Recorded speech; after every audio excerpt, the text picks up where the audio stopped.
Hello students, now we are going to continue with the next topic of class 11 physics. The next topic is zero vector और null vector. We have done this vector की zero vector और null vector क्या है. अब इसकी थोड़ी सी properties को, इससे related कुछ concept और terms को हमें consider करना है. So again, what is zero vector और null vector? Zero vector और null vector क्या है? एक ऐसा vector again जिसका zero magnitude है और एक नया वर्ड निकल के आया आर्बिट्ररी डायरेक्शन. आर्बिट्ररी का मतलब होता है उसकी कोई एक स्पेसिफिक डायरेक्शन है. अगर बॉडी राइट की तरफ मूव कर रही है तो वो जो वेक्टर होगा वो राइट की तरफ पॉइंट करेगा. अगर बॉडी लेफ्ट की तरफ मूव करेगी तो वेक्टर लेफ्ट की तरफ पॉइंट करेगा. So what is zero vector और null vector? A vector having zero magnitude and have arbitrary direction is our zero vector or null vector, and a zero vector or null vector is represented by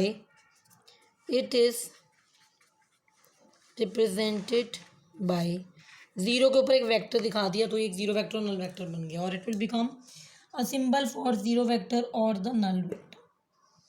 So continuing with the properties related to this zero vector, we have and some examples of zero vector we are going to consider. What are the properties of zero vector?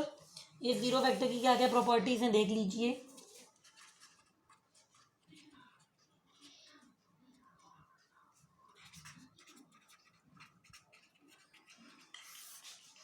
Zero vector की क्या क्या properties हैं. First property is the addition और subtraction of zero vector does not change the vector. कहने का मतलब क्या है कि मान लो मेरे पास एक वेक्टर ए है, मैंने उस वेक्टर ए में चाहे ज़ीरो को प्लस कर दिया या ज़ीरो वेक्टर को ऐड किया या मैंने उसे माइनस किया. मेरे पास एक वेक्टर ए है, उस वेक्टर ए में मैंने ज़ीरो वेक्टर को ऐड किया या मैंने ज़ीरो वेक्टर को माइनस किया, जो रिजल्टेंट है that would be same vector A. मैंने ये लिखा है the addition and subtraction of zero vector does not change the vector. वो वेक्टर को चेंज नहीं करता. सिंपल अंडरस्टूड है. The next is property is the multiplication of a non-zero number n by zero vector is again zero vector. भाई अगर हम एक non zero number जैसे कि मान लो n है उसको ज़ीरो वेक्टर से मल्टीप्लाई करते हैं, मैंने मल्टीप्लाई कर दिया तो उसका जो आंसर है वो ज़ीरो वेक्टर ही आता है. दो प्रॉपर्टीज़ की, अगर हम एक वेक्टर में एक ज़ीरो वेक्टर में किसी वेक्टर को ऐड कर रहे हैं, किसी वेक्टर को उसमें से माइनस कर रहे हैं, तो जो आंसर है वो वही वेक्टर आएगा. ज़ीरो वेक्टर उनको कुछ भी चेंज उनके अंदर नहीं ला पाएगा. सेकेंड प्रॉपर्टी क्या है कि अगर हम मल्टीप्लाई कर रहे हैं ज़ीरो वेक्टर से किसी नंबर को तो वो अगेन ज़ीरो ही होगा. ये टू इंपॉर्टेंट प्रॉपर्टीज हैं related to zero vector. The third important और a simple thing related to zero vector is if we add a vector with the negative of that same vector. एक vector A है, मैंने add किया उस vector को, negative of that vector A again, we will get a zero vector. कुछ नहीं है भी, जैसे हमारे पास एक सिंपल ज़ीरो की एक नल क्वांटिटी की जो वैल्यू रहती है, कैसे वो डील करता है बाकी के बचे नंबर्स के साथ, उसी तरीके से the zero vector is going to deal. उसी तरीके से हमारा ज़ीरो वेक्टर डील करेगा. अब एग्जाम्पल क्या है भाई ज़ीरो वेक्टर के? Examples related to zero vector. The velocity vector of the stationary particle is a zero vector. जो वेलोसिटी वेक्टर है किसी रुके हुए पार्टिकल का, किसी स्टेशनरी पार्टिकल का, वो एक जीरो वेक्टर है। The velocity vector of the stationary particle और the particle at rest is a zero vector. Second example is the acceleration vector. The acceleration vector, I have written it in short form. The acceleration vector of object moving with uniform velocity is a zero vector. The acceleration vector of the object moving with uniform velocity, एक object जो uniform velocity से move कर रहा है, उस object की का जो एक्सेलरेशन वेक्टर है वो जीरो वेक्टर होता है. इसी तरीके से एक ऑब्जेक्ट जो रुका हुआ है, स्टेशनरी है, उस ऑब्जेक्ट के लिए भी जो वेलोसिटी वेक्टर होता है वो जीरो होता है. दो केस कंसीडर हम लोगों ने कर ली और ये हमारे दो एग्जाम्पल्स हैं. Moving ahead, the next topic is resolution of a vector. Resolution of vector का मतलब क्या है कि किसी भी वेक्टर को दो कंपोनेंट्स में रिजॉल्व किया जा सकता है या ब्रेक किया जा सकता है. That is known as resolution of a vector. कैसे देख लेते हैं. कोई भी वेक्टर है उसको किसी भी दो कंपोनेंट्स में रिजॉल्व किया जा सकता है या ब्रेक किया जा सकता है. रेजोल्यूशन का मतलब क्या है अगेन कि किसी भी वेक्टर को दो पार्ट्स में कैसे हम ब्रेक करें. ब्रेक यानी कि रिजॉल्व करें, वो होता है रेजोल्यूशन. किस तरीके से करते हैं. सपोज मेरे पास एक वेक्टर है, वेक्टर ए. सही है, ए वेक्टर ए है. इस वेक्टर्स को दो तरीके से रिजॉल्व किया जा सकता है. मान लो ये एंगल थीटा है. ये होगा मेरे वेक्टर का एक्स कंपोनेंट ए एक्स और ये होगा मेरे वेक्टर का वाई कंपोनेंट ए वाई. इस तरीके से मैंने अपने वेक्टर ए को ए एक्स और ए वाई में मैंने क्या कर दिया, रिजॉल्व कर दिया, तोड़ दिया. एक वेक्टर ए को, किसी वेक्टर को हम दो पार्ट्स में ब्रेक कर सकते हैं या रिजॉल्व कर सकते हैं. किस तरीके से. मान लो यहाँ पर एंगल थीटा है तो ये मेरा ए एक्स होगा, ये मेरा ए वाई होगा. जिस साइड थीटा एंगल होता है वहाँ ए एक्स होता है, उसकी जो दूसरी साइड है, अपोजिट साइड है, वहाँ पर ए वाई रहता है. तो इस तरीके से किसी भी वेक्टर को हम दो पार्ट्स में रिजॉल्व कर सकते हैं. जैसे कि मैंने यहाँ पर एक वेक्टर ए को ए एक्स और ए वाई में क्या किया है, रिजॉल्व किया है. I have resolved a vector A into A X and A Y respectively.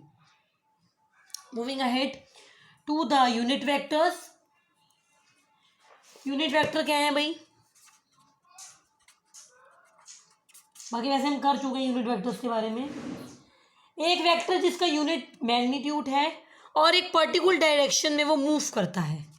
A vector of unit magnitude and which moves in particular direction. Unit magnitude है और एक पर्टिकुलर डायरेक्शन में वो मूव करता है, उसको यूनिट वेक्टर कहा जाता है. अब एक्स वाई और जेड एक्सिस के अलॉन्ग जो यूनिट वेक्टर होते हैं, the unit vectors along X Y and Z axis are I J and K respectively. जैसे ये मेरी एक्स एक्सिस है, ये मेरी वाई एक्सिस है, ये मेरी जेड एक्सिस है. तो जो यूनिट वेक्टर है एक्स के अलॉन्ग वो आई है, वाई के अलॉन्ग जो है वो जे है और जेड के अलॉन्ग जो है वो के है. आई जे के क्या है, they are the unit vectors along X axis, Y axis and Z axis. I J K are the unit vectors along X axis, Y axis and the Z axis. Now what are the properties of this unit vectors. क्या इनकी properties रहती हैं. पहले वाला कुछ याद है तो शुरू में करवाया था. दो तरीके के प्रोडक्ट होते हैं भाई, डॉट प्रोडक्ट और क्रॉस प्रोडक्ट. दो तरीके के प्रोडक्ट रहते हैं, डॉट प्रोडक्ट और क्रॉस प्रोडक्ट. अभी तक मैंने क्या कहा कि 3 यूनिट वेक्टर्स हैं। एक्स एक्सिस के अलॉन्ग कौन सा है आई, वाई एक्सिस के अलॉन्ग कौन सा है जे, और जेड एक्सिस के अलॉन्ग कौन सा वेक्टर है के। 3 यूनिट वेक्टर हो गए आई J and K which are along X axis Y axis and Z axis respectively. इनसे रिलेटेड क्या प्रॉपर्टीज हैं उन्हें कंसीडर करना है। 2 तरीके के मैंने पहले प्रोडक्ट बताए थे, एक होता है डॉट प्रोडक्ट और एक होता है क्रॉस प्रोडक्ट। एक होता है डॉट प्रोडक्ट और एक होता है क्रॉस प्रोडक्ट। डॉट प्रोडक्ट कैसे कंसीडर करेंगे इन 3 वेक्टर्स का? किन्हीं भी 2 सेम वेक्टर्स का डॉट प्रोडक्ट, जैसे I dot I, J dot J, के डॉट के 1 होता है। सही है? किन्हीं भी 2 वेक्टर्स का सेम दो सेम वेक्टर्स का डॉट प्रोडक्ट 1 होता है, और अगर एक भी वेक्टर कोई और आ जाए तो वो 0 के बराबर हो जाता है। अगर वेक्टर कोई और बन जाए तो वो 0 के इक्वल हो जाता है। ऐसे इस तरीके से आई डॉट जे भी 0 होगा, जे डॉट के भी 0 होगा, के dot I and so on. कोई भी अगर दूसरा होगा, डिफरेंट 2 चीज़ों का अगर डॉट प्रोडक्ट होगा तो वो 0 होगा।